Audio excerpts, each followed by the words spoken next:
রহমতুল্লাহ। আজকে আমরা অষ্টম শ্রেণীর সেট অধ্যায়ে এর জন্য যে লেকচার 2 রয়েছে সেটা শুরু করব টাইপ 2 এর উপর। আর আমি আবু তাহের আছি আপনাদের সাথে সিএমসি একাডেমির পক্ষ থেকে। তো টাইপ 2 তে আজকে আমরা সেটার বিভিন্ন প্রকারভেদ সম্পর্কে জানার চেষ্টা করব ইনশাআল্লাহ। প্রথমত অসীম সেট, মূলত যে বিষয়গুলো জানবো সসীম সেট, ফাঁকা সেট, উপসেট এবং সার্বিক সেট আর পূরক সেট।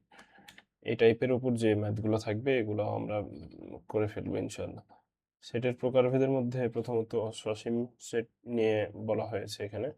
যে সেটের উপাদানগুলো গণনা করা যায় তাদেরকে সসীম সেট বলে। যেমন ধরেন 3 না 6-এর গুণনীয়ক যদি বলা হয় তাহলে 6-এর গুণনীয়কগুলো 1 2 3 6, তাহলে 6-এর গুণনীয়কের সেট কিন্তু গণনাযোগ্য, তাহলে এটা একটা সসীম সেট। এভাবে যে কোনো সংখ্যা, মানে ধরেন এ বি, এটা সসীম সেট দুইটা। এভাবে যেগুলোর শুরু আছে শেষ আছে গণনা করা যায় তাদেরকে সসীম সেট বলে। আর ফাঁকা সেট হচ্ছে যে উপাদানগুলো গণনা করা যায় না, যেমন স্বাভাবিক সংখ্যার সেট গণনা করা যায় না, 1 থেকে শুরু হয়, 1 করে বাড়ে, অসীম পর্যন্ত চলতে থাকে। আবার যদি আমরা বলি পূর্ণ সংখ্যার সেট, তাহলে সেটা অসীম পর্যন্ত চলে গেছে,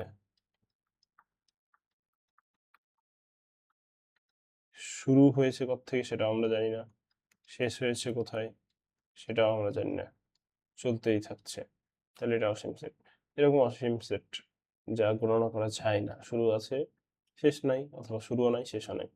ফাঁকা সেট, যে সেটের কোনো উপাদান নেই তাকে ফাঁকা সেট বলা হয়। ফাঁকা সেটকে দুইটা চিহ্ন দ্বারা প্রকাশ করা হয়, একটা হচ্ছে সেকেন্ড ব্র্যাকেটের মাঝে কিছুই দিতে হবে না, আর একটা হচ্ছে গ্রিক লেটার, এরকম ভাবে ফাঁকা সেট মানে প্রকাশ করা হয়।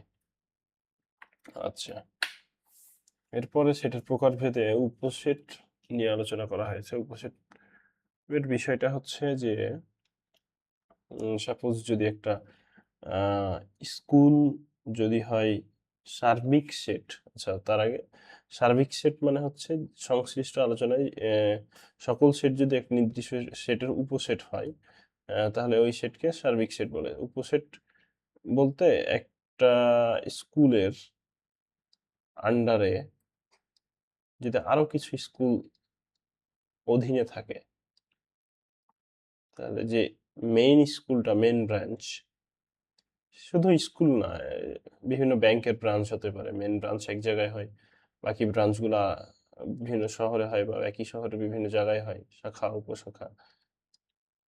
তো এই মেইন শাখাটাকে বলা হবে সার্বিক সেট, আর এই উপশাখাগুলা যে সেটের অধীনে থাকে তাকে সার্বিক সেট বলে।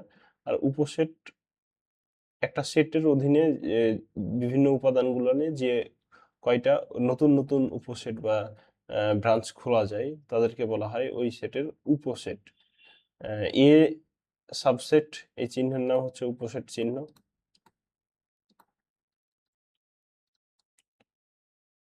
এ সাবসেট অফ বি এর মানে হচ্ছে এ বি সেটের উপসেট। এ এর সকল উপাদান বিতে আছে, মানে এ সেটের সকল উপাদান কোথায় থাকতে হবে? বিতে থাকতে হবে, যেহেতু তার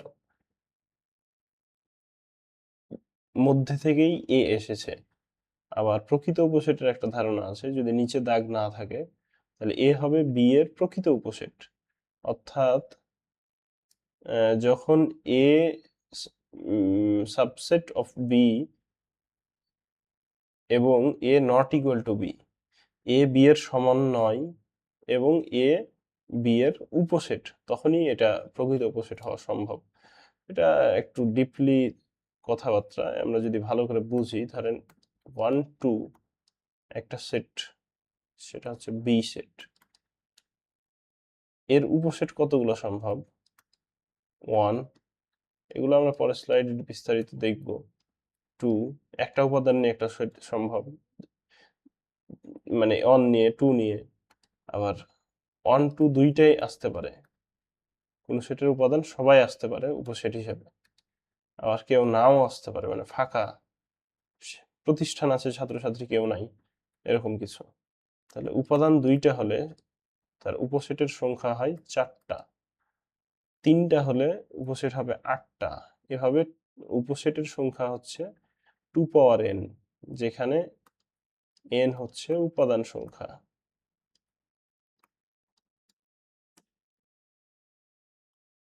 উপাদান সংখ্যা n হলে উপসেট সংখ্যা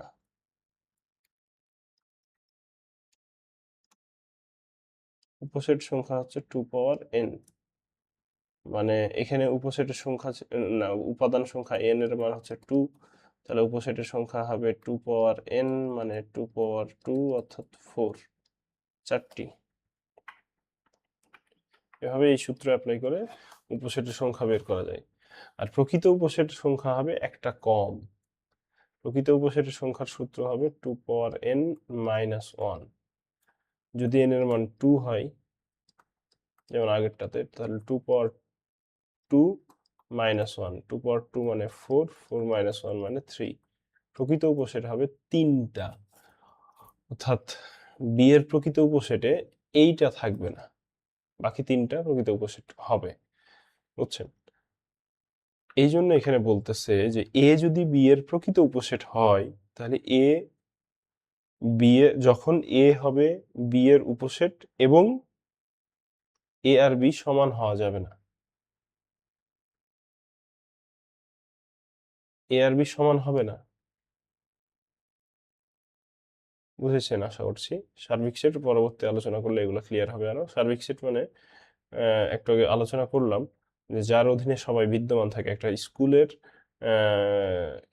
হচ্ছে সার্বিক সেট, এবং প্রত্যেকটা ক্লাসরুম বিবেচনা করতে পারি, এগুলো হচ্ছে প্রত্যেকটা উপসেট। এই স্কুলটা হচ্ছে সার্বিক সেট হিসাবে ধরতে পারি। পূরক সেট, পূরক সেট মানে হচ্ছে সার্বিক সেট থেকে যদি কোনো একটা সেটের উপাদানগুলো বাদ দেই, তাহলে সেই সংশ্লিষ্ট সেটের পূরক সেট পাওয়া যায়। পড়তে হয় এ কমপ্লিমেন্ট অথবা এ পূরক, দুইভাবে লেখা যায়। একটা পূরক চিহ্ন এভাবে, অথবা সি দিতে হয়, কমপ্লিমেন্ট থেকে সি আসছে। ইউ থেকে এর উপাদানগুলো বাদ। আচ্ছা, কিভাবে বাদ দিতে হয় সেটা আমরা দেখব। একটা ভেন চিত্র বা ভেন ডায়াগ্রাম বলে কনসেপ্ট আছে, ওটা লাস্টের দিকে আছে। আমরা যদি বাংলাদেশের পতাকা খেয়াল করি, ভেন চিত্র পরে আলোচনা করব। বাংলাদেশের পতাকা খেয়াল করি, তাহলে মিডিলের অংশটুকু থাকে লাল। তো এই যদি আমরা বলি যে আর এগুলো থাকে সবুজ,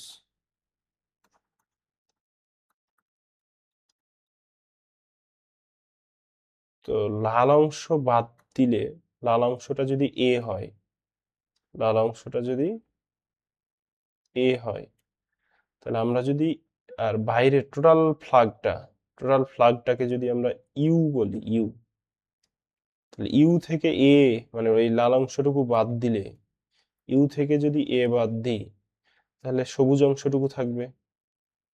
এই সবুজ টুকুকেই বলা হচ্ছে এ সি বা এ কমপ্লিমেন্ট। বুঝেছেন? লাল অংশ বাদ দিলে ওই লাল অংশর পূরক সেট পাওয়া যায়, অর্থাৎ লাল অংশ বাদ দিয়ে যে অংশটুকু থাকে, ওই অংশটুকুই বলা হবে লাল অংশের পূরক সেট। আশা করছি ক্লিয়ার হয়েছে। সংখ্যা দিয়ে বুঝতে চাইলে আমরা পরে এগুলো আলোচনা করা হয়েছে, ইনশাল্লাহ বুঝে যাব। তারপরও একটু ধরেন, উদাহরণ হিসেবে ধরেন 1 2 3, এটা হচ্ছে ইউ। এই সেট থেকে যদি আমি 2 3 এরকম একটা সেট আছে যেটা বাদ দিচ্ছি, এটা মনে করেন ইউ, আর এটা মনে করেন এ, এটা মনে করেন এ, এটা মনে করেন ইউ। ইউ থেকে এ বাদ দিচ্ছি, তাহলে 2 3 এখান থেকে যে উপাদানগুলো মিলে যাবে ওগুলো বাদ যাবে। বাকি ইউ এর উপাদানগুলোর যা থাকবে সেটা হচ্ছে এই কমপ্লিমেন্টের মান হবে, এভাবে। আচ্ছা, পরবর্তী স্লাইডে এ উপসেটগুলো লিখতে বলেছে। তাহলে উপাদান কয়টি বলেন? উপাদান n হচ্ছে 3, তাহলে উপসেটের সংখ্যা হবে 8টি।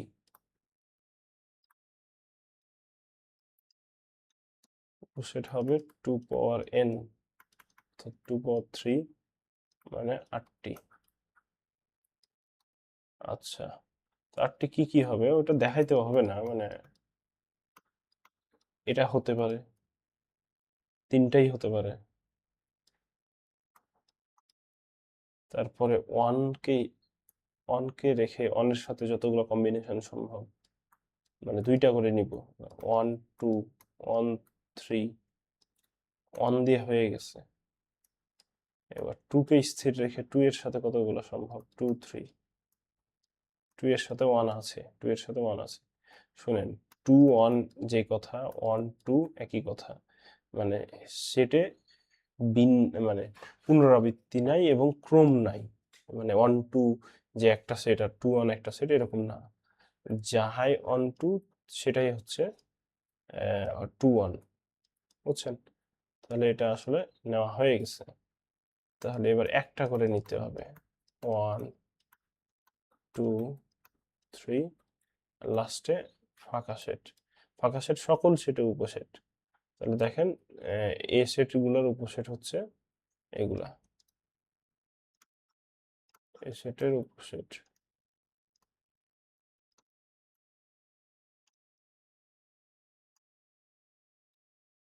আচ্ছা, বলছে সার্বিক সেট নির্ণয় করুন, মানে কার অধীনে কোন সেটগুলো আছে, যার অধীনে আছে ওই সেটকে বললো সার্বিক সেট। 1 3 5, দেখেন 1 আছে, এখানে 3 আছে, 5 আছে, 3 4 5 6, 3 4 5 6। এই দুইটা বিসি সেট দুটাই এ সেটের মধ্যে আছে, এবং এমনকি 2 একটা উপাদান যেটা এই দুইটা সেটে নাই কিন্তু এখানে আছে। তাহলে যে সেটের মধ্যে সকল উপাদান অন্য সেটে বিদ্যমান, যে সেটের উপাদান দিয়ে অন্যরা গঠিত হয়েছে, সেই সেটটাকেই বলবো সার্বিক সেট। তাহলে এখানে সার্বিক সেট হচ্ছে কে, সার্বিক সেট হচ্ছে এ, কারণ এ কারণ এ সেটের সকল উপাদান বি এবং সি সেটে বিদ্যমান। সকল উপাদান বি এবং সি সেটে বিদ্যমান।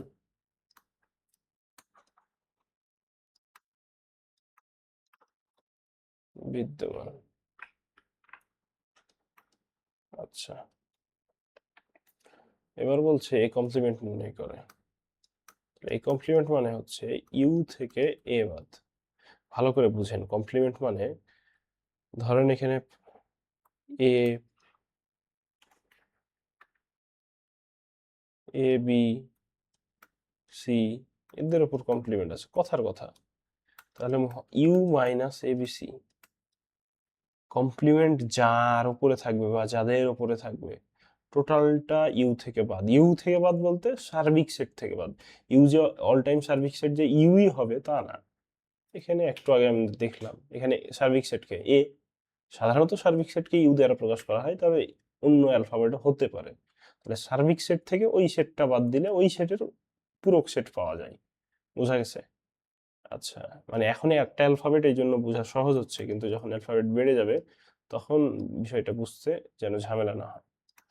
1 2 3 4 5 6 থেকে 2 4 6 বাদ, 2 4 6 বাদ, 2 4 6 বাদ দিলে 1 3 5 থাকছে, 1 3 5 থাকছে।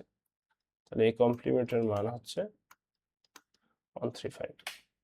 এবার এবিসি এর উপসেট সমূহ নির্ণয় করো। এবিসি এর উপসেট সমূহ নির্ণয় করে যে কোনো তিনটে উপসেট লিখে এদের পূরক সেট নির্ণয় করো। আচ্ছা, তিনটার জন্য উপসেট নির্ণয় করা ফেলেছি আমরা, এ বি সি। তারপর আবার করতেছি এ বি এ সি, তারপরে বি সি, তারপরে এ, তারপরে বি নিতে পারি, তারপরে সি নিতে পারি। প্রথমে তিনটা করে, দুটা করে, একটা করে, তারপরে কেউ না। আপনি উল্টাপাল্টা করতে পারেন, প্রবলেম নাই, 8টা আসতে হবে, এটাই হচ্ছে মেইন কথা। এ সেটের উপসেট নির্ণয় করে করলাম, যে কোনো তিনটি সেট নিয়ে তাদের তিনটি উপসেট লিখে এদের পূরক সেট নির্ণয় করো। আচ্ছা, ধরেন এ বি এই সেটটার পূরক সেট দরকার। তাহলে ইউ থেকে ইউ থেকে ইউ থেকে মানে ইউ আসলে কে? এ থেকে এই সেটটা বাদ, এ আর বি। এ সেটের উপাদান কারা? এ বি সি এরা। সরাসরি লিখলেও হবে, প্রবলেম নাই। তো একবার ভালো করে লিখলে ভালো, এ বি লিখতে পারলে ভালো আর কি। এ বি বাদ দিয়ে দিলে থাকছে হচ্ছে সি। মানে এখানে কে মিসিং? সি মিসিং, ওটাই হবে উত্তর। তারপরে ধরেন এ সেটের উপসেট কারা? তাহলে মেইন সেট মানে থেকে মানে ইউনিভার্সাল সেট থেকে, ইউনিভার্সাল সেটে হচ্ছে এবিসি, এখান থেকে এ সেট বাদ। তো এ সেট বাদ দিলে কে থাকে? B C. তারপরে ধরেন বি কমপ্লিমেন্ট, তাহলে এ বি সি, এটা থেকে বি বাদ, বি বাদ দিলে কে থাকবে? A C. তাহলে তিনটা দেখানো হয়ে গেল, যে কোনো তিনটা। আশা করছি বুঝেছেন। নিচের কোনটি যে কোনো সেটের উপসেট? যে ফাঁকা সেট যে কোনো সেটের উপসেট।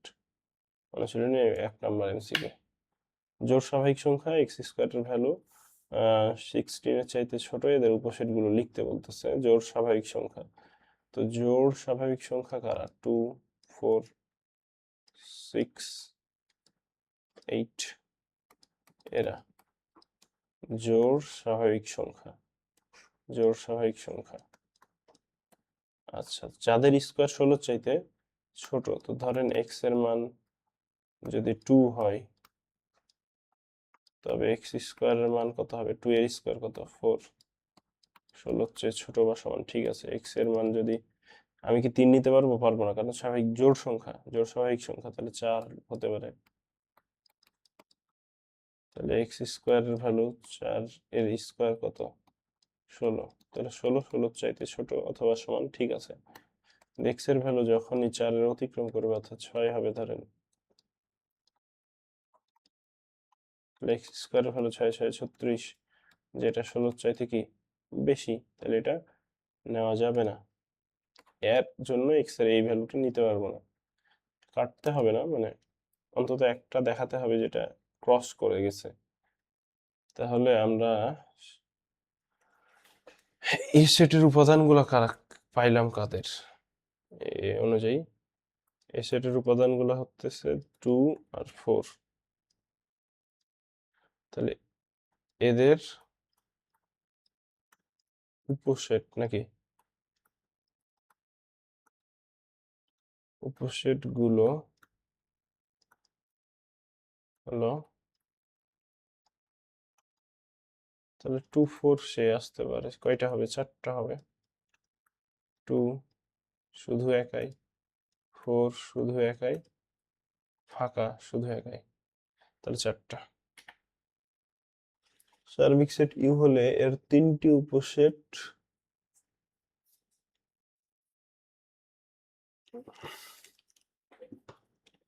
এ বি সি।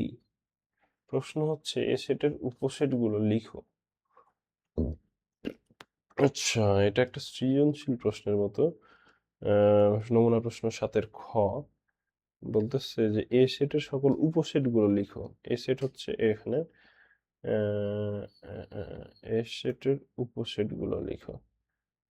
এ থেকে, উদ্দীপক থেকে এ সমান x such that x square minus 6x plus 8 equal to 0। তো আমরা এটা যদি বাইরে সমাধান করি, 6x plus 8 equal to 0, তাহলে 4 দুগুণ 4 আর 2, এটা কি মিডল টার্ম? দ্বীপ মানে উৎপাদক বিশ্লেষণ, এগুলো আমরা আগের বীজগণিতিক অধ্যায়ে কমপ্লিট করে আসছি, বা আমরা জানি আর কি। এদের একে এমন ভাবে ভাঙতে হবে যেন ওই দুইটা যোগ করলে এই মিডলের সহগ মিলে, আর ওই দুইটা গুণ করলে যেন এই আর এই সংখ্যা, এখানে যে সংখ্যা থাকবে তাকে পাওয়া যায়। তাহলে 6 4 আর 2 যোগ করলে হয় 6 - 6 মিলে গেছে। x কমন নিলে x - 4 আর এখানে -2 কমন নিলে x - 4। তাহলে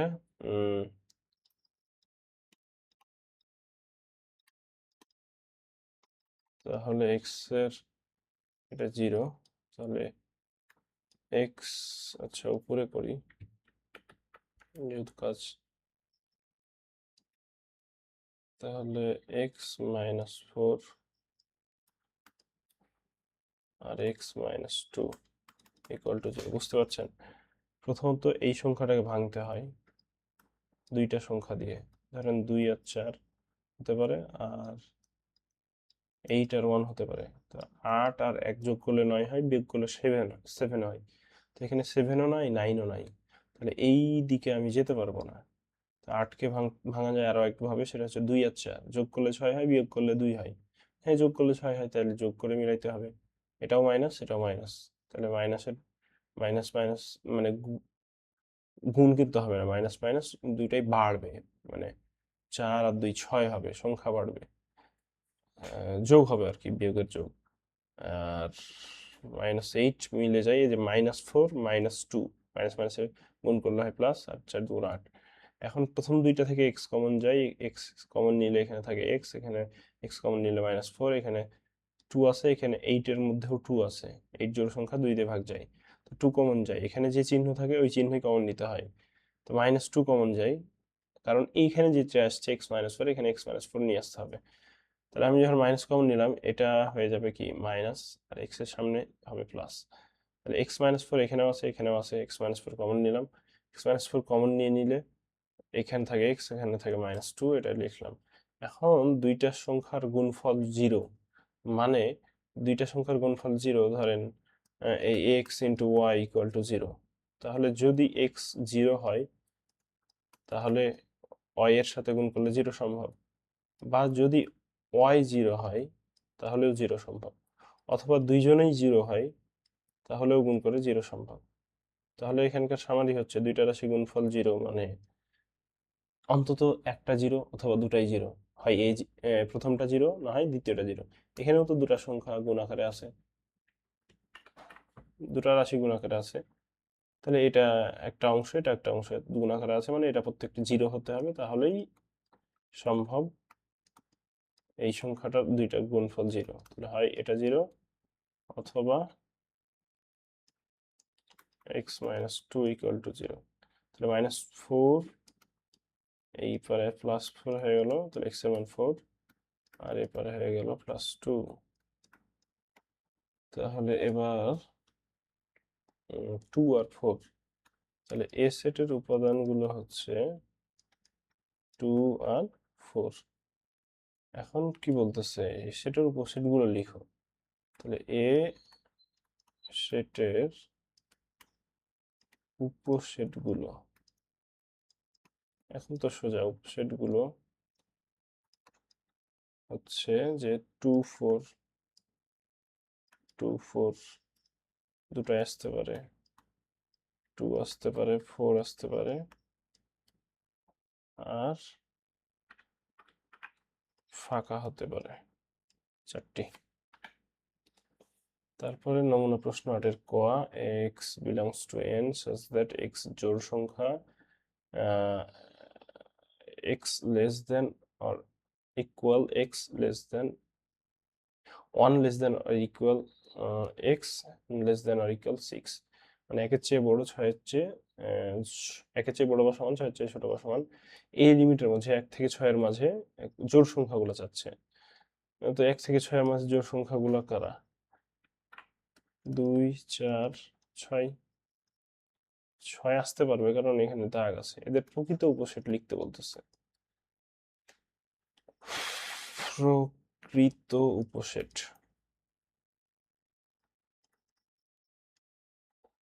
প্রকৃত উপসেটগুলো লিখতে বলতেছে। আচ্ছা, প্রকৃত উপসেট হবে একটা কম, তিনটা উপাদান থাকলে, প্রকৃত উপসেট হবে n এর মান 3। তাহলে প্রকৃত উপসেটের সংখ্যা হবে 2 power 3 -1 মানে 8 - 1 মানে 7 7টি প্রকৃত উপসেট হবে 7টি। তো এখন 7টি কে? জাস্ট ওই উপাদানটাই থাকা যাবে না। 2, 4, 6 3টা উপাদান বিশিষ্ট যে উপসেটটা সেটা থাকবে না। তাহলে 2টা করে থাকবে সবাই। 2, 4, 2, 6, 4, 6 আচ্ছা 2, 4, 6 আর ফাঁকা। 1, 2, 3, 4, 5, 6, 7 প্রকৃত উপসেট হবে। এত এর প্রকৃত উপসেট 7টি যথাক্রমে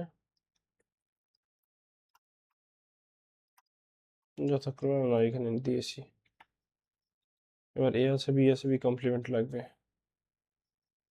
তাহলে বি কমপ্লিমেন্ট মানে হচ্ছে ইউ মাইনাস বি, মানে সার্বিক সেট থেকে বি এর উপাদানগুলো বাদ। তো বি 2, 4, 6 2, 4, 6 2 বাদ 4 বাদ 6 বাদ 1, 3, 5 1, 3, 5 এটা ডিটেলে করা লাগবে। আমি হচ্ছে মানে মানগুলো উঠিয়ে এর আগে করেছি, তাই আমি আর ওটা ডিটেলে করলাম না। এখানে এই টাইপের উপর বেস করে কিছু বাড়ির কাজ দেওয়া আছে, এমসিকিউ, শর্ট প্রশ্নের মতো এবং সৃজনশীল প্রশ্নের মতো। আশা করছি আপনারা এগুলো কমপ্লিট করবেন পরবর্তী লেকচারের পূর্বেই। তো এতক্ষণ সাথে থাকার জন্য আসসালামু আলাইকুম। জাযাকাল্লাহ খায়ের, বারাকাল্লাহ ফিক। আপনারা চাইলে আমাদের সাথে যোগাযোগ করতে পারেন এখানে যে ওয়েবসাইট আছে এখানের মাধ্যমে, এবং আমাদের ইউটিউব চ্যানেলে সাবস্ক্রাইব বা লিঙ্ক বাটনে মানে বেল বাটনে ক্লিক করে অ্যালার্ট রাখতে পারেন, যের ফলে আপনারা মানে নতুন কোনো ভিডিও আসলে সেগুলো পেয়ে যাবেন দ্রুত। এছাড়াও আপনারা যদি হচ্ছে কোনো প্রশ্ন থাকে বা বুঝতে না পারেন বা কোনো পরামর্শ থাকে সেগুলো কমেন্ট করতে পারেন। আসসালামু আলাইকুম ওয়া রাহমাতুল্লাহ।